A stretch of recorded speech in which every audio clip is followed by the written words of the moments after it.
Got it. Okay, we are recording. Dave, how are you today, mate? I'm good. I'm really good. Good. I I mean, feel like we're I having feel this like a conversation like we've broken not already temple. had a proper chat. Like we've I already feel like a worked out you've broken been to the temple, gym. but still a temple. One that's in what's the one that's getting refurbished. Part one. Yeah, something like that. Yeah. um, Yeah. so we're going to kick off your playlist, Dave, and I always do this the same way. And I ask guests to tell me the song that they regard as having the greatest ever intro, please. Well, I'm going to start by saying it's probably not the greatest ever intro in terms of because this was the hardest question. There was two really hard ones, so and this is a weird one, but you know where Tracy Jacks by Blair, it's on Parklife, and it's got this little noise at the start and goes jigging, but I used to work in this factory when I was like 17, and as soon as I hear that, it proper transports me back to 1998. Do you know what I mean? It's just like it just takes me back to that exact them moments and everything, and so much. So when I put it on, and I don't listen to the album that often, but when I do, I listen to the whole thing, and it really does. Like Oasis, I've kind of because I've been on a nostalgia path quite a bit recently, and Oasis, when you put Oasis on, it's kind of like what is it? I've heard it. I listened to it so many times, and I heard it out and about, and my mates had it on so many times. And like I had scally mates, well, we were all scallies really. We weren't like, half scally, half hippie. So where I was getting into the Kinks and the Beatles and stuff like that, and like, John Lennon solo or whatever, they would literally just play Nirvana or Oasis, and they just skin up and just put it on. So it was always there in the background. So I think they've kind of killed it for me. So I'm holding them accountable. But Blair Parklife, for some reason, that never cottoned on. That came a bit later for me, like about 2 years later. But yeah, that's what it is. It just transports me right back. See, so I want to say, all the songs on this playlist, they're not exactly represent. If they're not all my favourite songs of all time, but I've tried to answer them as accurately as possible to what actually things remind me of. I've actually done what you've asked me. Fantastic. Okay, so be prepared. Dave, I want to ask you about intros, and if we look back to when the Zutons first appeared on most people's radars, the way that people were listening to music was probably CDs, and this was maybe just at the sort of introduction of the sort of formative years of streaming services and that, which now are literally so very dominant. What we see now with the streaming services is that Spotify is awash with bands, and you've got to get through. You've got to really sort of do something to cut through to kind of get on these playlists. And where I'm going with this, Dave, is I'm just interested to know as a songwriter how like things like the getting on these sort of Spotify playlists and hooking people quickly, because it feels to me the younger generation's attention spans are getting a little bit shorter and shorter, and the evolution of like TikTok and that kind of having influence on how people are getting their music. I look at my kids and they come and reference songs from the 90s, and I'm like, well, where's that come from? They're like, oh, I had it on TikTok. And I'm like, oh, right, okay. So in a roundabout way, what I want to know is, Dave, does any of these kind of trends in how people are listening to their music and consuming their music now filter through into your creative process, and I guess essentially the intro as well? No, is the answer to that question, because I'm not on TikTok, and I mean, I just think, if I'm going to be dead honest, I think like that repetitive thing, and I might be shooting myself in the foot here, because obviously if you get, they call it the TikTok lottery, and one of your songs or a bit of one of your songs gets played. Yeah, I'll give you an example. Years ago, we done it in America. We had a Levi's advert for Pressure Point, and people at the gigs in America, when we were supporting bands there, when we'd start playing the song, they never had any singing, main vocal. They just had like all bits from out of the song with ooh, ooh, ooh, and like cowbell, and then where it kicked off, and I'm screaming Pressure. So it never actually had any of the song on there. So when you were playing it at the gig, you could see people in the crowd like kind of looking at each other going, I know this, but where from? Or don't I know it? Or where do I know this from? So I think like it's kind of, I like the idea of taking the bit of a song that just, you know, is going to grab your attention, or the best bit. But I'm a bit of a, you know, I like songs. I like to see where they drop. I like to see them where they go up. So it doesn't influence me in any way, because if I thought like that, you'd just have an album full of 10-second songs, basically. You would literally just be going, please put me on TikTok. Do you know what I mean? So that for me is like, it's just, you know, you're in a whole other world. You're basically selling jingles. Yeah. You know what I mean? But you're going the long way round about it. And I don't, you know, I'm not saying I'm against TikTok at all. And it's good that you lads have got onto stuff from the 90s. But when I hear things like, when I'm on Instagram and I hear the same bit of a song over different types of montages or whatever, of that's the right word, of videos, I go off it pretty much straight away, because it's like, oh no, that again. So it becomes a really competitive. I don't think it's good for your brain. I don't even think it's good for advertising, because I don't think it grips you. But you know, I'm a weird, funny fella. It's like, you know, things can get quite repetitive pretty quickly, I suppose. But it doesn't draw me in. It makes me go, oh, this again. Like, you know, it's a bit weird. It's a funny thing, and I think it drives you mental, to be honest. If I was on TikTok and I had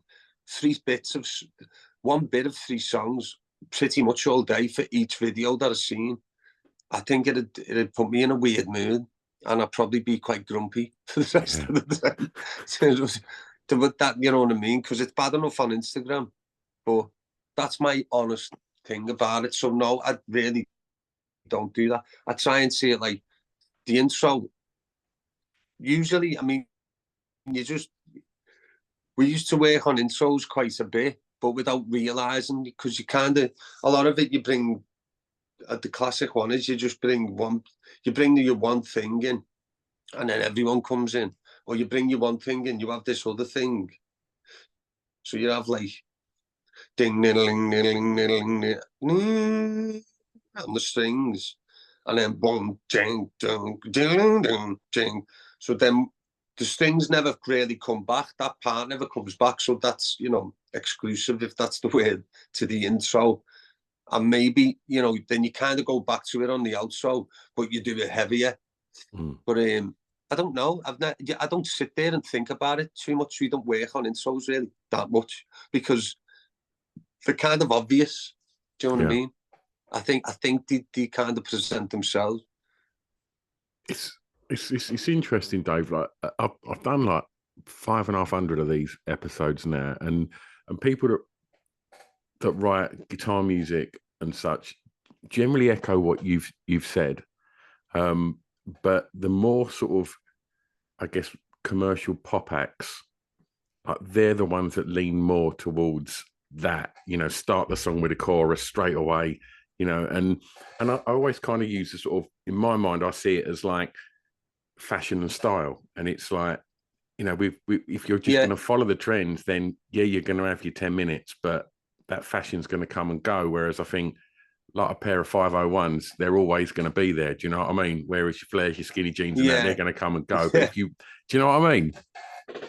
I think, well, let's take of all people, like, yeah, Nile Rodgers, he starts every song with the chorus. Yeah. But it's all a big chorus. It's kind of, it's all a dance. It's like dance music before dance music, really, isn't it? It's all in that mood. It never really, it doesn't go to a big minor. It doesn't like, you got like Bicycle by Queen, Bicycle Race, and it stops and go, you see black, I see white, and it just completely changes. None of them do that. It kind of just stays quite on a line and just feels good from start to finish, like a dance song does. Yeah. So I think with dance music, they write the chorus, and that's it. That's really the rest of it. You don't.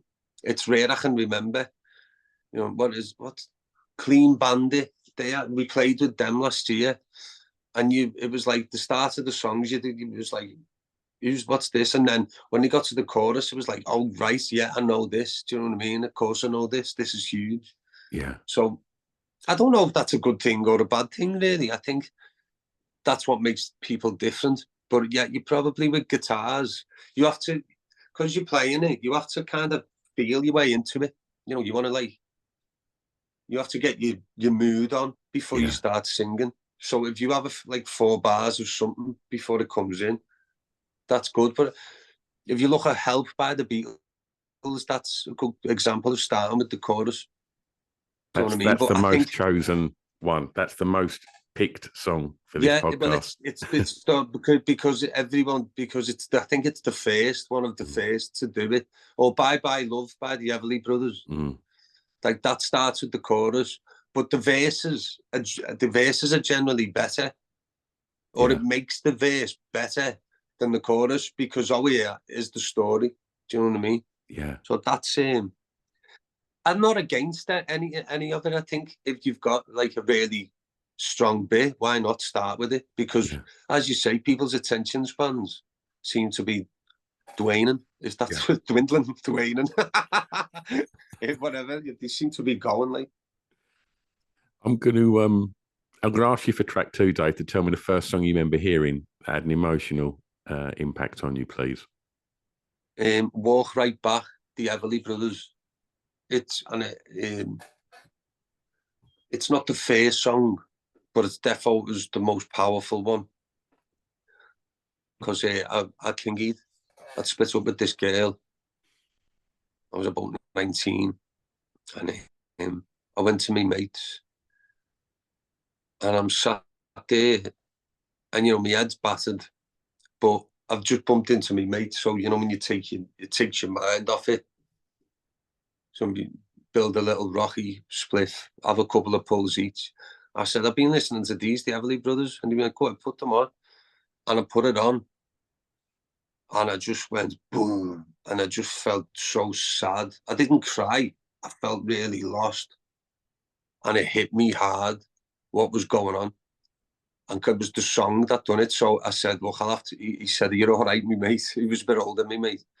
I went, yeah, but I've got to walk home. And it was a good 40-minute walk down a big, long, country-ish road. So I just got the tape back in my pocket, and I just walked home like that, and was and I had the song in my head, and I was like, wow, a song's never done that. Like the Beatles make you kind of feel happy. You want to listen to it again and again.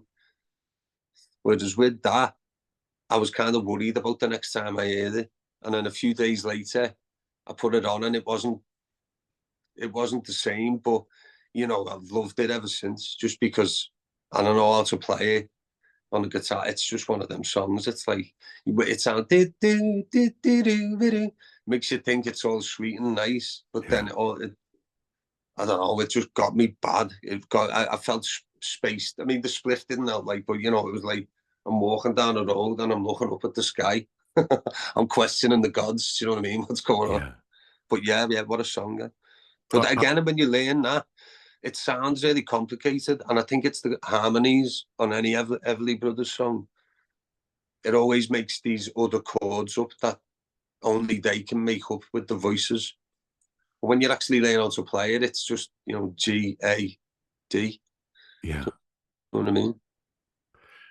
I think I mean, while we're talking about those sort of formative years, tell us a little bit about where you grew up, mate, and was home a sort of musical environment? And if so, like what sort of stuff was you being exposed to at home? Well, I grew up in a place called Knowsley, which is kind of on the outskirts of Liverpool. We're Wolves. We've been known as Wolves. But it's actually older than Liverpool. It's over 1,000 years old, which I always tell the Scouts, proper Scousers, like.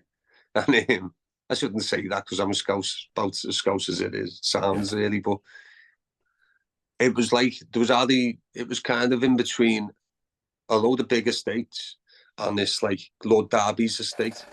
So it was just this tiny village, Knowsley Village, in between that. And it was ancient. But there wasn't many kids around there. There wasn't many people around there. It was very small. So I used to, and growing up, the only music I was exposed to really was kind of like 80s music. Because my brother was mad on Depeche Mode, Tears for Fears, Yazoo, anything that Vince Clarke done.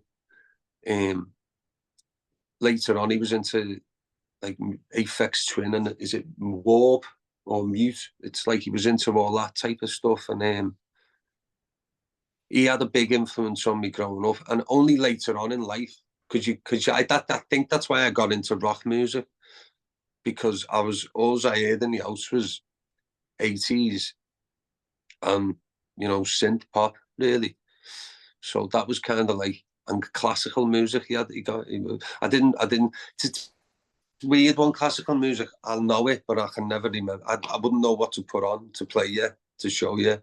I really like this one. I can just sing it. Do you know what I mean? But it's that's how I grew up. My mum and dad never played nothing.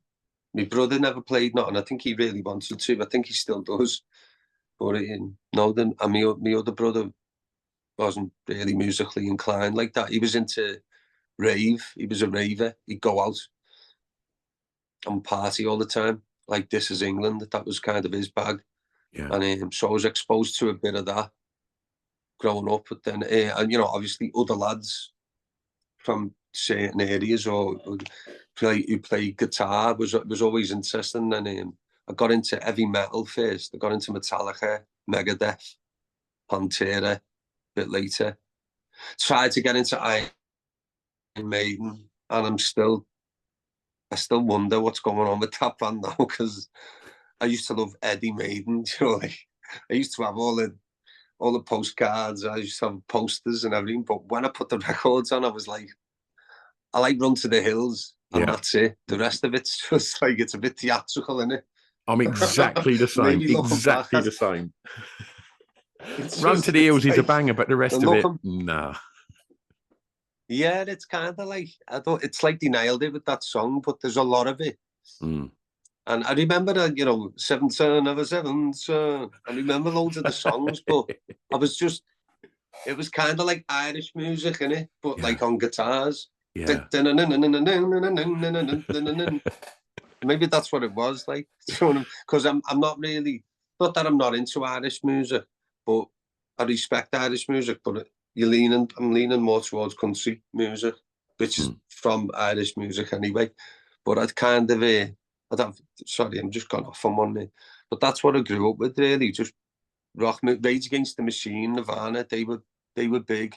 Guns N' Roses, they were like the first loves. And then I got into the Beatles and Sonic Youth, Pearl Jam, Mudhoney, who else? Alice in Chains, wow.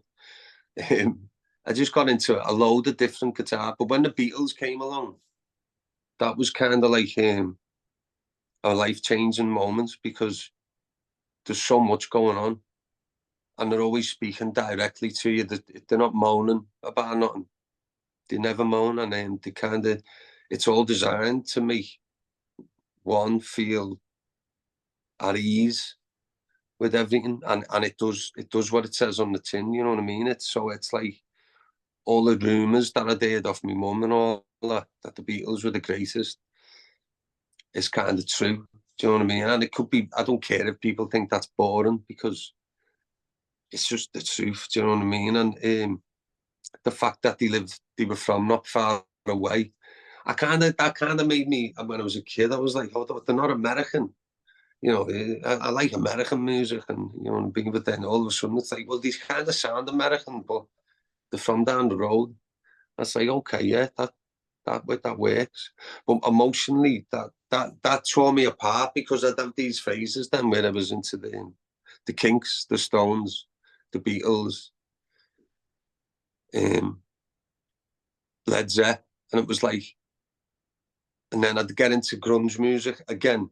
But when you're a kid, I was like, you've got to be into grunge or you've got to be into 60s, 70s. Like, you've got to be into that. We could never blend the both. And then as I got older, when I reached about 18, 19, I just realised you can listen to whatever the fuck you want. Yeah. But, you know, I was trying to stay loyal, if you like, to the grunge music. But what's weird is you can sort of see the I guess as you get older and you look back, you can see the sort of the crossover because, you know, those definitely the first record, like 10 by Pearl Jam, is essentially very Zeppelin and you know, I think there's so much of like the sort of the later era Who in what Pearl Jam do, and I think most of them kind of maybe not so much Nirvana. I think Nirvana have always kind of looked back and picked out more of the kind of sort of pop elements that, because I still to this day think Nevermind's one of the greatest pop records ever made. I think every track on that album is just fucking riddled with just perfect pop songs. Like, but it is weird how you sort of get, you know, I guess your formative years, it is tribal, isn't it? And then as you get older, you just realise I'm just listening to whatever I fucking want to. Do you know what I mean? Yeah, whatever mood I'm in. Do you know what I mean? And then I suppose nowadays it's even more so because it's like you only got to pick your phone up. You haven't even got to go and buy the record. Yeah. You just pick your phone up and go to whichever world you want, which is a lovely thing. But I also find it like loads of the time I'll pick my phone up and go on, I'm on Apple Music. I'm not on Spotify yet. Not out of choice, not out of, it's just, I'm just not. And I look at the screen and I go, what should I put? And then I go to put like, you know, one of the Nirvana, and then I go, you know what, you've heard that loads of times. There's loads of music on here. What you put on? And then, you know, somewhere along, like Supertramp came up recently, Crime of the Century. So I've been listening to that loads because that's kind of like another, it's like another Pink Floyd for me. It's like another version of that band. So it's like that they've been kept secret for years from me. So that's me latest the album where I'll listen to it start to finish and go, great. Do you know what I mean? Because I do like albums. I do. I'm not when you're driving, especially in the car, which is kind of where my main stereo at the moment. When I'm out with the baby, my partner, it's like that's where I'm looking around and I'm active, but I'm also concentrating on that. So it's you don't want to be flicking, you don't want to be, you know, reckless driving, flicking through songs. So I just like to put records on.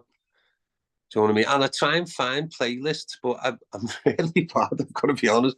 I'm not looking in the right places. Like it seems like Spotify is way more up my street, but I'm just too lazy to cancel one and start the other. It's like they've got them all here. Do you know what I mean? Dave, tell me about the song that reminds you of your time at school, please. Ace of Base, All That She Wants. I know. I'm not going to go into detail about it, but that's what I had to think about this a lot. Supergrass All Right was on there, but Ace of Base took the chord more of school because just the way the girls dressed and, you know, everyone was way more Ace of Base than it was Supergrass. Because that was kind of like looking back to the 70s and in the 90s, wasn't it? Mm. And I couldn't grow sidey. I do love Supergrass, but I couldn't grow sideys, and I couldn't. Yeah, it was a bit advanced. You know what I mean? But I don't know why. I know you want me to. It reminds me of a few things from school, but nothing that I'd like to talk about. How was school? Did you enjoy it? Yeah, I got through out of the juniors for hyperactive behaviour, they called it then. I got through out. Don't know what they call it now. There's probably a million names for it now, you know what I mean? But I'm still undiagnosed. I mean, I tried to get diagnosed recently, but I think they realised that I wasn't completely like, give me medication, because I don't want medication. I'd rather go through it, whatever it is. But they said, you know, you've got traits of this, you could be autistic, you could be ADHD and whatever. I think it's all the same thing to a certain extent. But they said at the end, don't call us, we'll call you. And then I was like, okay, all right then. And then they haven't been in touch. It's been about 2 months, something like that now. I don't think they will do. But my mate, who's a doctor, I asked him, I said, how come he said, they've got a list of people, really long list of people who are literally like way worse than you. And they have to go and see them people. Do you know what I mean? Sorry, I've gone off on one of you. Let's just, you know. Anyway. Did you? But that's kind of... So in school, I couldn't sit still. And I was always getting into trouble for one reason or another. I was just, you know, a nuisance, really. And when Did you know what you wanted to be? that was all when I was quite young, like 9, 10. But when I got to like 11 or 12 and you joined secondary school, that's when I kind of got my act together. But I mean, in secondary school, you had more room and time to go and look at and be mischievous. There was a lot more places to hide, a lot more, especially in our school. It was like right by a big woods. So any differences you had with people or anything like that, or any differences they had with you, they'd come and find you, and it would all stay in the woods. You know what I mean? It wouldn't really, you wouldn't fight or you wouldn't argue in school. And yeah, I suppose I managed to stay in. Anytime I got in trouble, though, they threatened with sending me back. I had to go to this school with 40 kids in. That was just like, it was mad. It was a mad school. It was like, the first day I got there, was sat down. It was like, oh, the new lads, yeah. So then we start talking in the lesson, and this lad stands up and he goes, fucking shut the fuck up, you. Fucking throws up his book at the teacher, get out the blue. And then they all look at each other and go, way, and just run out the class. And then they just run around the school, just banging on all the windows while trying to disrupt everyone else's class. That was what they done all day. And then the teacher got them and put them in this thing called a timeout room. And basically that just meant like, he got hold of them, they'd start kicking and screaming, he'd throw them in this room and lock them in. And it was like a cell, basically. Timeout, they called it. And you could just hear them punching and kicking the door. And it was just like saying, fucking let me out, let me out. I don't know what to do nowadays, like, but sounds like solitary confinement. Yeah, it pretty much was, but with sunlight. But you know, everyone would calm down in the end, and then he'd go, "Are you ready to come out? Are you going to behave? Come on then." But yeah, that was my school. That was the most. I remember that, and the soundtracks to that was "There's No Other Way" by Blair. That was we had that on the radio when we were playing footy one day, because for some reason that would be happening. But after, it was like people took it in turns to be naughty and be the one in the room. But then when you weren't doing that, you were just getting on with what you were meant to be doing. Yeah. But like all day, you'd be in a lesson, and on the very last hour of the day, not like normal school, they give you a playtime. So that means you could play pool, play football, do whatever you wanted. Really, they'd have ongoing activities, like a reward at the end of the day. Reward system. Dave, tell me the first record you remember buying from a record shop. Right, it was Green Day. Oh no, do you know what? It wasn't Green Day. Sorry, It was Use Your Illusion 1 by Right. Guns N' Roses. Yeah, I got me ma. I went to our price.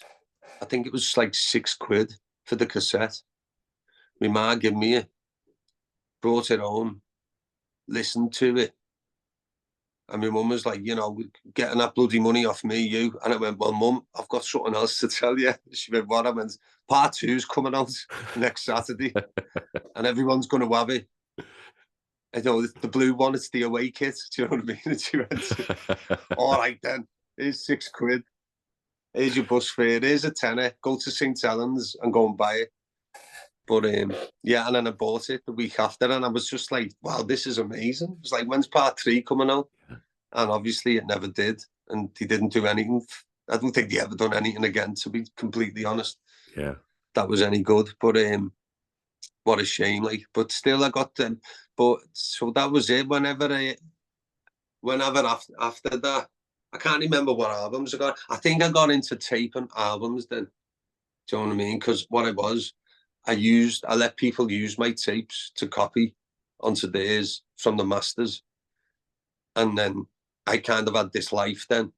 So then I got like, you know, Nirvana, Rage Against the Machine, whatever was coming out. There was a lot coming out at that time. Like every week there was just a lot of classic records, loads that I missed out on, like Red Hot Chili Peppers. I missed the boat with that. There's just loads, you know what I mean? But I think if you like, what's that? There was there's a moment. I think it's in 1991.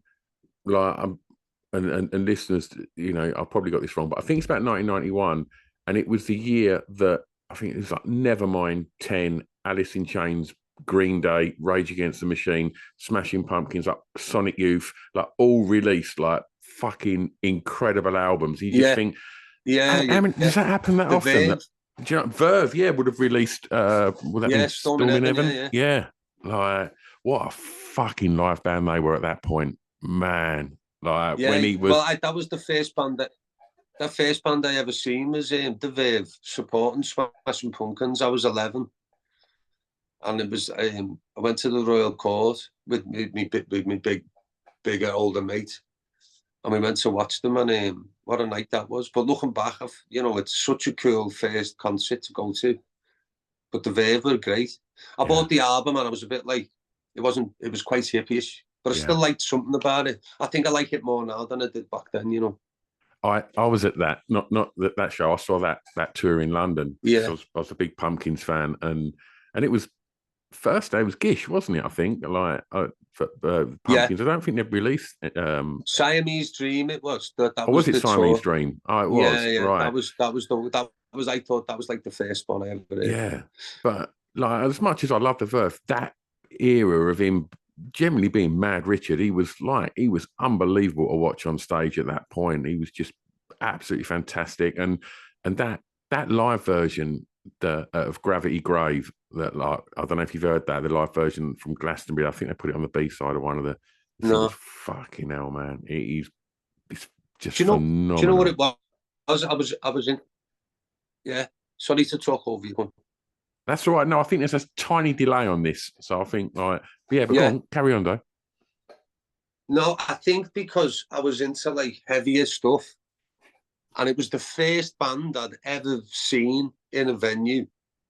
I would love to go back and watch that gig if it was on video, or I'd love to go back in time and watch it, because I don't think at the time, I definitely didn't realise what I was seeing, what I was witnessing. Do you know what I mean? Yeah. Because they would have been really getting on as a band of it. If they would have really like been tight, and it just would have felt really good. And it did. From an 11-year-old in the crowd, it was just like that. It did feel good, but a lot of the gig for me was like this. You know what I mean? And like falling over and get back up on my feet. That was the gig for me. It wasn't, you know what I mean? It wasn't really like, it was quite scary at times. But the thing, what was I going to say? We're playing with Richard Ashcroft in Wigan in the summer, weirdly. I'm not advertising that. Well, I am. Maybe I am not. But I think we're just, It's just popped in my head now. But maybe I'll get to meet him and tell him this long, boring story that he probably won't even listen to. Sorry, what the fuck am I on about? It's not boring at all. It's cool. Tell me about the song that soundtracked your years going clubbing, Dave. Okay, this is 9 Inch Nails, Closer. And, what a fucking tune, man. Yeah. Because I never really got them.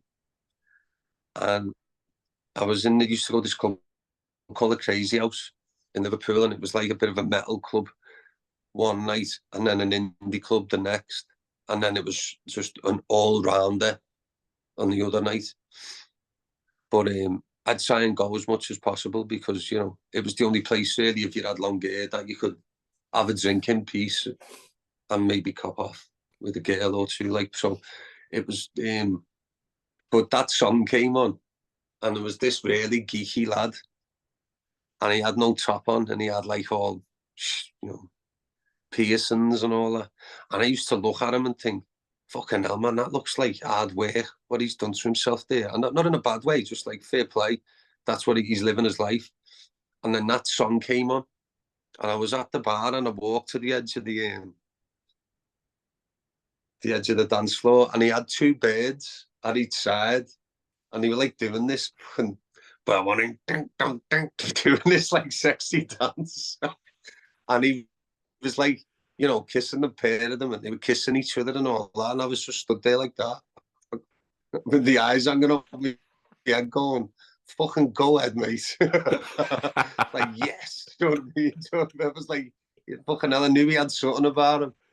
But that song was the main thing about it, because I was like, fucking hell, this song's fucking cool. Like, and again, you know, I never listened to it. I only ever listened to it in there. And then about 8 years ago, I remember that song, and I put it on in my headphones. And I was just like, wow, what a song this is. And it just doesn't, it could come out now that it doesn't sound old at all. It just sounds very, very 9 Inch Nails. Yeah. I'll tell you a story as well. Do you know the video for the song? Yeah, we met the director in LA. And I didn't know he was, I mean, I was a bit of a wanker with him.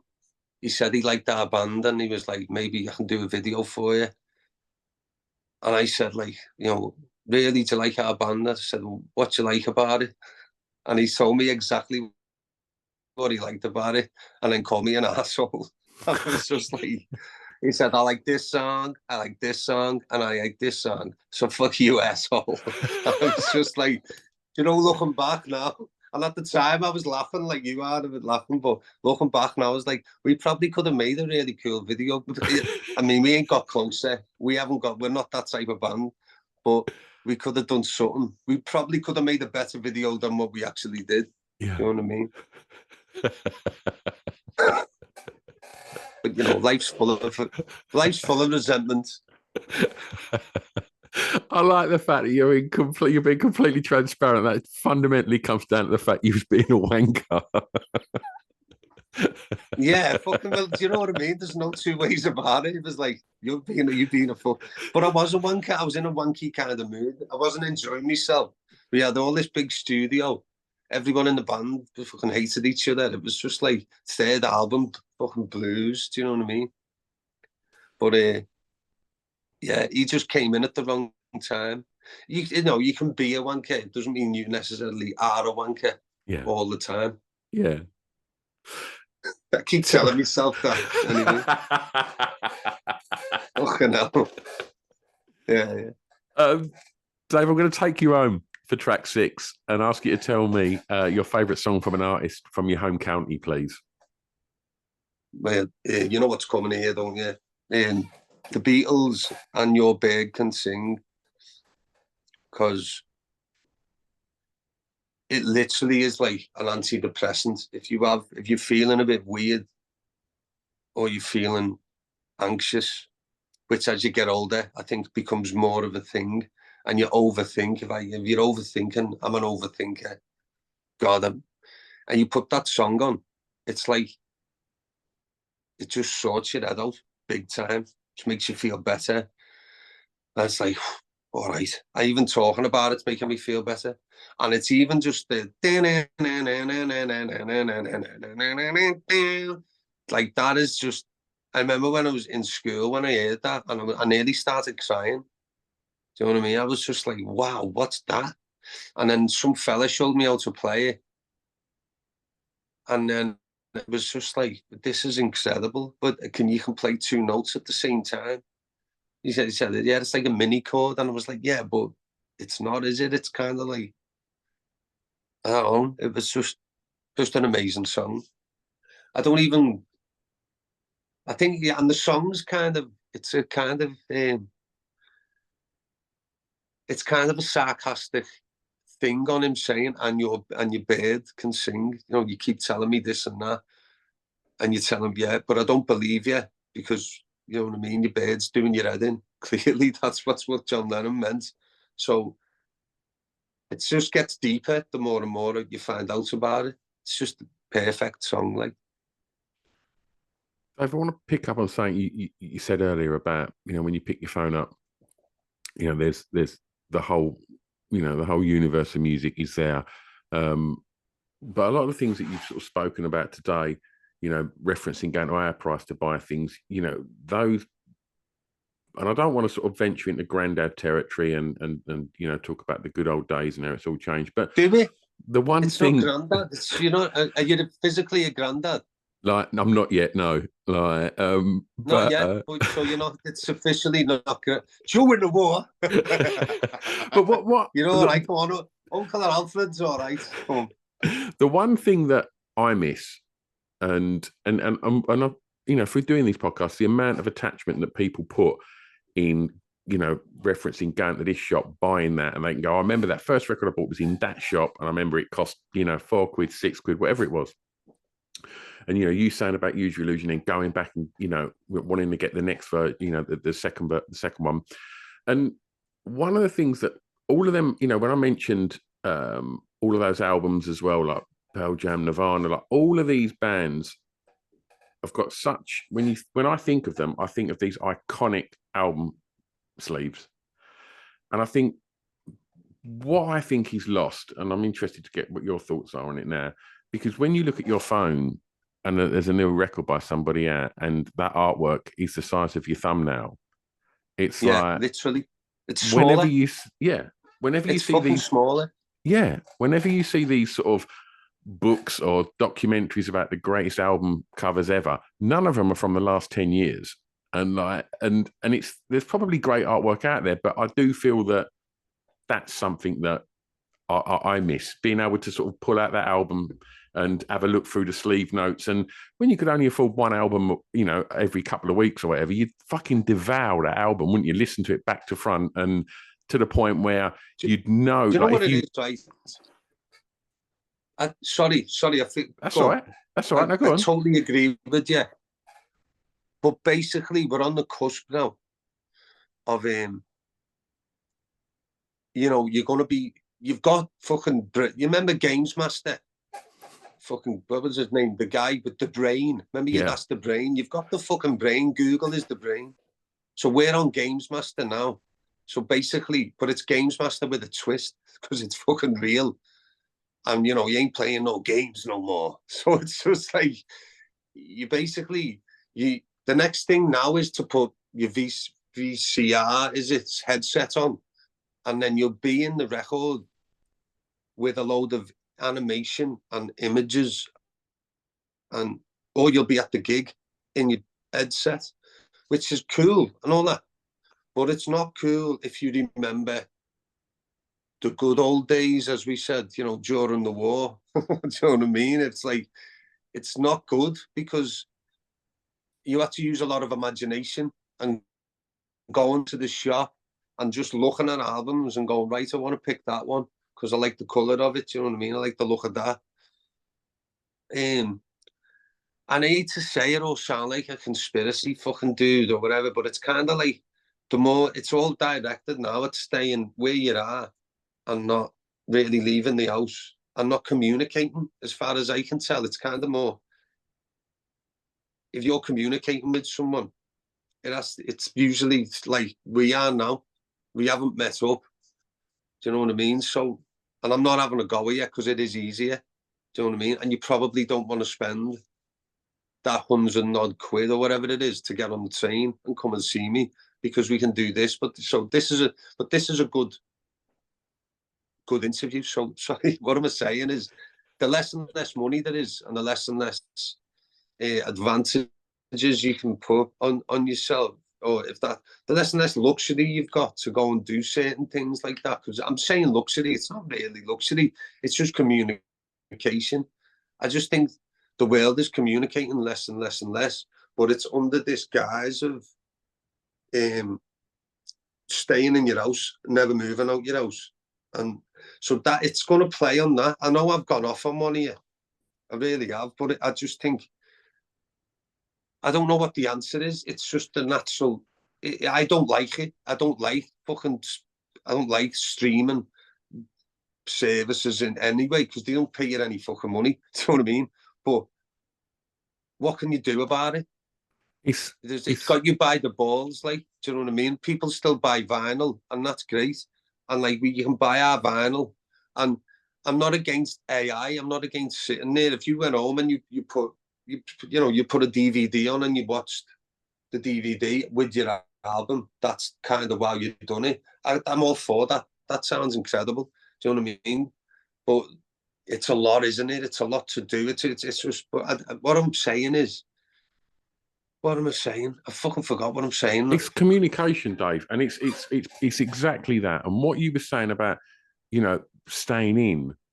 I've run an alternative venue for 31 years, and when I first started there, cool. People would come out and they'd get into the club early because they wanted to hear new music because they couldn't hear it anywhere else. The DJs were getting the new music, and you'd want to go there. And as you said, you go to the crazy house because they were playing the music you wanted to hear, and there was a chance you might cop off. And but now, I'm still at this club. I'll be there tonight. And what's interesting is there's no, that new music, you've got it on your phone. If you want to meet someone, there's 1,000,001 dating apps on your phone. You don't have to go out. You can sit indoors and you can do that. If you're not going to go out for dinner because you can go on your phone and somebody's going to deliver food to your front door or deliver a case of beer to your front door. That worries me. Like, that's my concern, because I see in my club that, there's always going to be people that want to go out and jump around to kind of guitar music. But it seems to be getting sort of smaller and smaller. All the sort of clubs around me are all disappearing and shutting. And it's only the fact that I think we've got It's sorry, go ahead. No. I'd kind of finished. I was just going to go in on like rant. There is a little delay. It's like, well, they keep. I was talking to my mate about climate fucking change the other day, and I said to him, well, what happens with food and all that? If there's just like, I know I'm going off on one again, but fuck it, because this is all part of what's being told. This is the narrative, if you like, of fear that is being pumped into people all the time. So, okay, if it puddles everywhere and I've got to wear wellies to go here and to go there, which is, for me, I mean, fucking hell, I will be talking about the good old days then, won't I? But it's like, if that's what's going on, that's just going to be weird. But at the same time, food coming out the sky and from a drone and delivering your meal every day, you're going to need it, aren't you? But it's kind of just like, it seems like it's all planned. It seems like it's all, but going back to what I was saying, Patrick Moore is just going to come out the fucking sky and we're all going to be plugged in at the same time, and they're going to switch the on button and you're just going to go, right, I'm in now. Do you know what I mean? Maybe, oh God, I'm talking like the Matrix here, but it's kind of like, I thought we were in the Matrix. Are we going into the Matrix, or are we taking a step up? See, this is why I don't talk to people, and I shouldn't be talking to you now on this podcast about things like this. It seems like they just want you to shut up, be happy, and not do anything about anything. and just let people do what they want to with power. And okay, I mean, fucking hell, it's not like I've got a gun or I'm gonna create a march or anything next week. But it's not even like in my music. I'm kind of like rebelling. I just want the message of the Zutons is to try and make people feel good when they hear the music. If it makes you feel good, job done. Do you know what I mean? Or if it makes you feel something, job done. That's the whole point. I've never really been a politically minded writer or nothing, because I think there's enough of that, and there's other people who do that. They write whole books about it. They really know this shit. I don't think you can just dip your toe in. Do you know what I mean? And I'm not saying that would never happen. You can write like a song that the war is a terrible thing, and you can write a song about, you know, how much you don't like it or how much people should be loving each other rather than fighting. But in terms of the more and more that this thing's going on now with phones and that, it is talking about the old days and all that shit. But it's just natural, isn't it? It just seems like, what would you do now? Can you stop that now? Can you say, right, everyone's got to put the phones down? I mean, can you even do that? Yeah. It's such a fucking, it's just the evolution, isn't it? Yeah, absolutely. But anyway, sorry to go. Mate, you talk about whatever you want. This is your last track, Dave, and I'm going to ask you to tell me a song that you think many people may not know that you would like them to hear, please.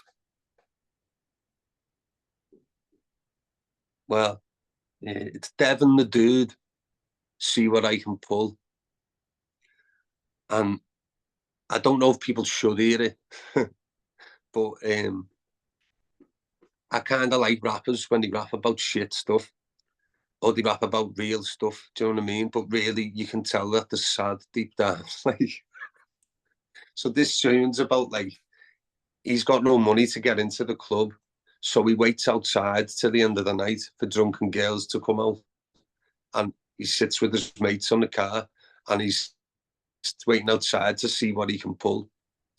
But he also talks about certain birds that he's been with over time. But like, it's just dead seedy. But the words aren't seedy. It's just really, really sad. It's such a sad rap song. It's kind of like, you know, I Need Love by LL Cool J, where he's rapping about needing love. Yeah. He's not rapping about being a gangster. He's rapping about being a loser who hasn't even got the money to get into the club. Because obviously gangsters, they rap about the club. He's like, nah, I'll be outside, sitting in, that's what he says, I'll be sitting in front of me ride, drinking and smoking some weed, checking out the bitches. That's what he says. Like, but when I was in a funny place, I was taking a lot of drugs and drinking a lot at the time when and it just came up on me feed type of thing. Sorry, just do that. Yeah, it came up on my feed, so it was kind of like I listened to it about 5 times on a run, and every time it just got funnier and funnier and funnier. But even the production on it is it's just nothing. It's like he's just what I really love about it is it's just him telling a story, and there's really nothing else to it. Do you know what I mean? And the further you look into him, he's just like smoking weed and occasionally being him social. You know what I mean? That's his life. Like, that's why you should hear it, because in this day and age, no, in this, you know, that might, you're not the only one. Do you know what I mean? Yeah. Dave, if that makes any sense.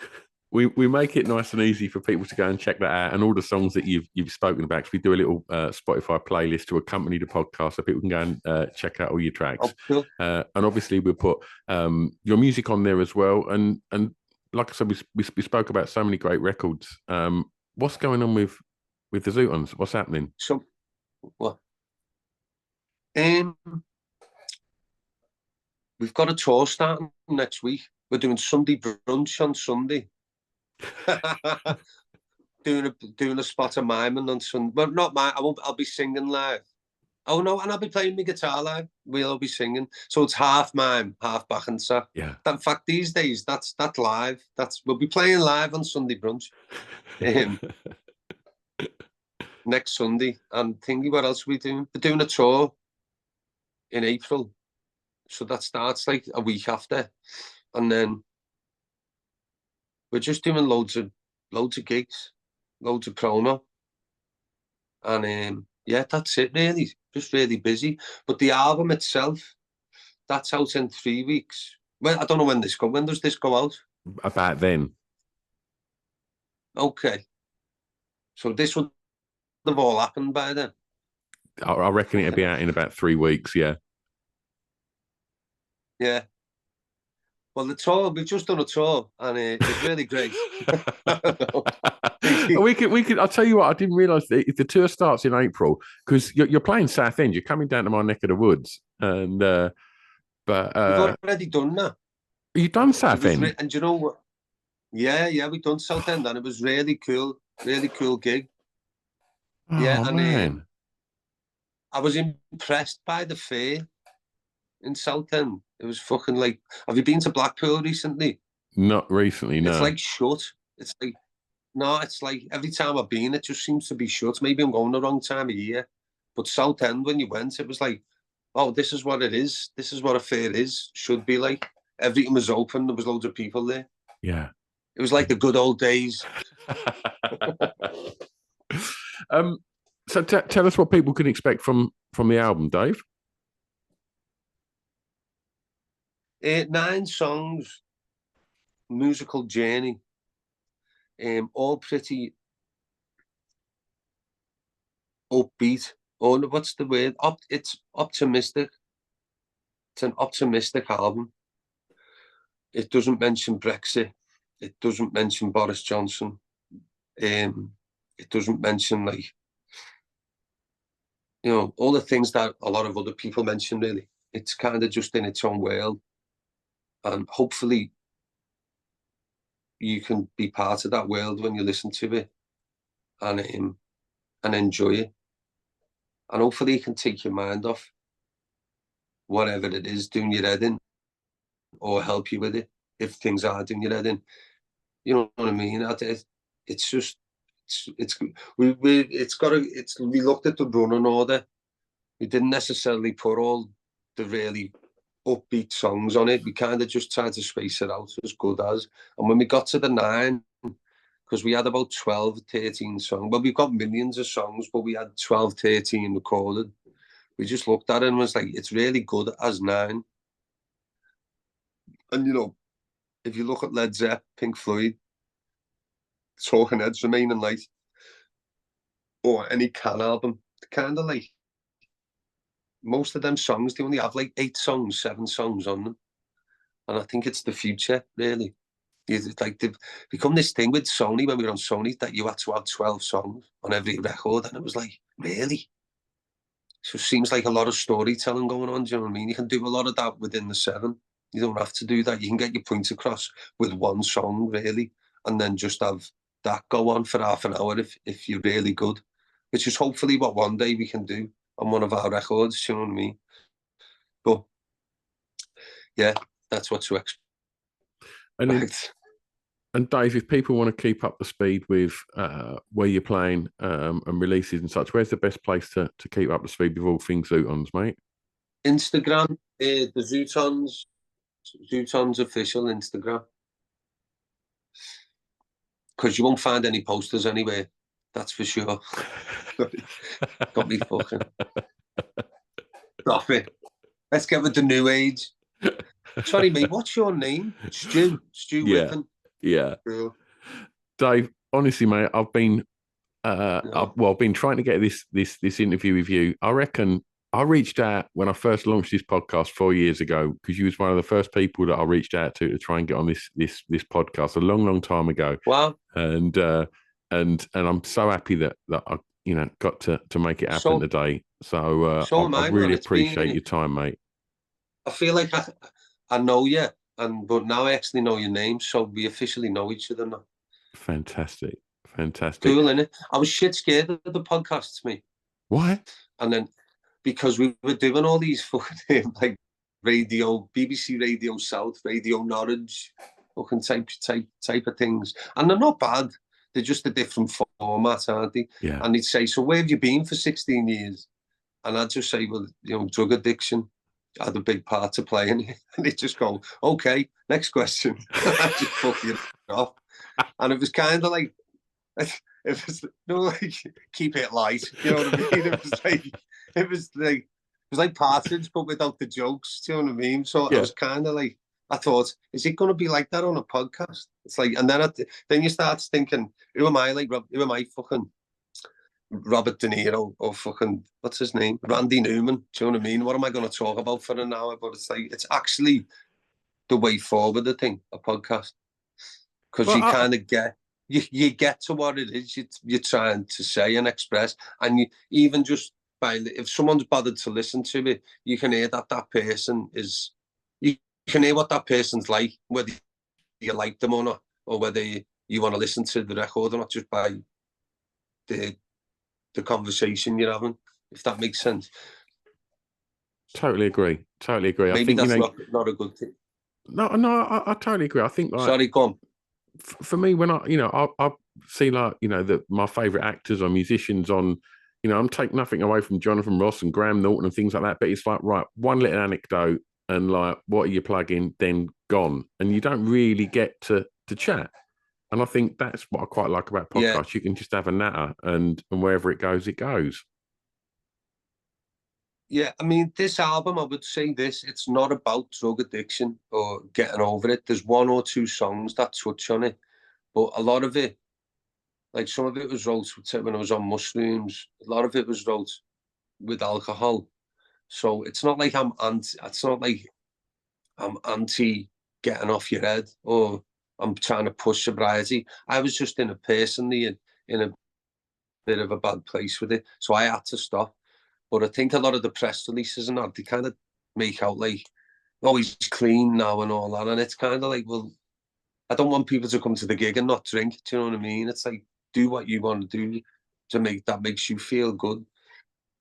Don't think I'm here to spread the word about the big book and all that, because, it's there if you need it. But it's kind of like, yeah, I think the album itself, it's not about that. I think I just don't. I'm saying this because I don't want the albums about is quite optimistic. It's not about that side of things. Like, it seems like anyway, the whole conversation has lent on, like, from you first kicking off and talking about the Beatles and just you've used the word optimism so many times throughout this chat, and that's a great thing, man. Yeah, it is, isn't it? Because the good old days are in touching distance. Sorry. You said the good old days on me, but I do like it. I do love it. Yeah, because the world's a funny place at the moment. And Games Master's on the rise. So we need optimism in our lives. Absolutely.